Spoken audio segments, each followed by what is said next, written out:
السلام عليكم ورحمة الله تعالى وبركاته. مرحبا بكم من جديد في قناتي وصفات وحلويات لومي. كنتمنى تكونوا بخير وعلى خير. اليوم ان شاء الله غادي نقدم لكم وصفة من وصفات البرد والشتاء.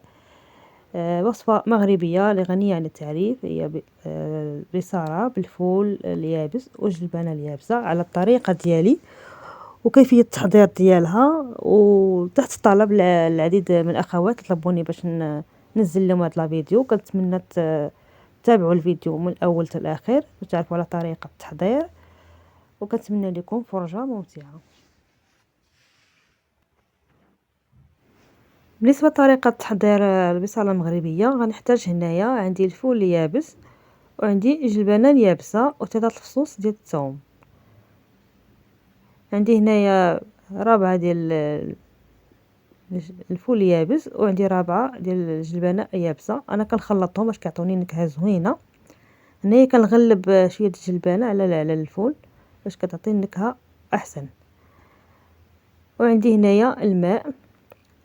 غادي ناخد هاد الفول والجلبانة، غادي نديرهم في هنايا واحد الصفاية، وغادي نغسلهم مزيان.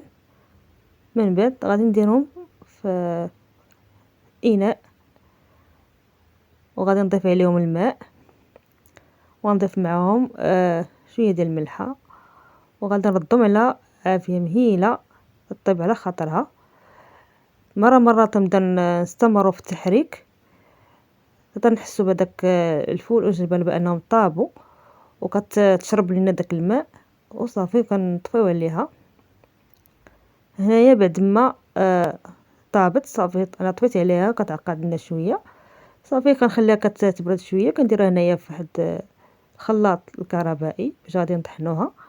كنضيف ليها التوابل كالتالي: عندي هنايا معلقه صغيره ديال التحميره، وعندي معلقه صغيره ديال الكركم اي الخرقوم، وهنايا غنضيف ليها 2 معالق صغار ديال القزبر يابس كيعطيوها نكهه زوينه. وعندي هنايا شويه ديال الفلفل الاسود اي البزار. عندي هنايا معلقه صغيره ديال الكمون كيتواتى مع البصاره. وعندي شويه ديال الحار الاختياري. وعندي هنايا بودره ديال الثوم كتعطيها نسمه زوينه. وكنضيف لها هنايا زيت الزيتون، وكنضيف معها شويه ديال الماء.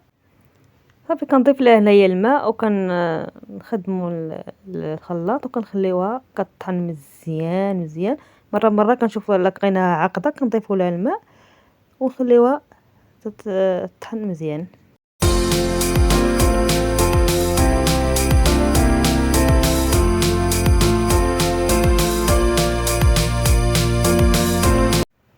بعد ما كنطحنها في الخلاط مزيان كنوضوها هنايا الاناء وكنشعل عليها النار مره اخرى وكنخليها تتغلي واحد 5 دقائق ولا 10 دقائق وكنطفي عليها. وها البصاره ديالنا واجده. وهذا هو الشكل النهائي ديال تحضير بصاره مغربيه اللي حضرت معكم بالفول والجلبانه اليابسه.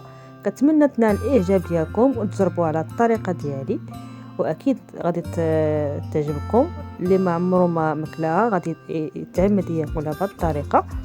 والاخوات اللي تابوني على التحضير ديالها كنتمنى تكونوا شفتوا لها فيديو وتحضروها وتخلوا لي تعليقكم في تحت الفيديو. وكنشكركم على المتابعه، والقاكم في فيديو قادم باذن الله. دمتم في رعايه الله. لا تنسوا اذا اعجبكم الفيديو المرجو عمل اعجاب الفيديو والاشتراك في القناه وتفعيل الجرس ليصلكم كل جديد.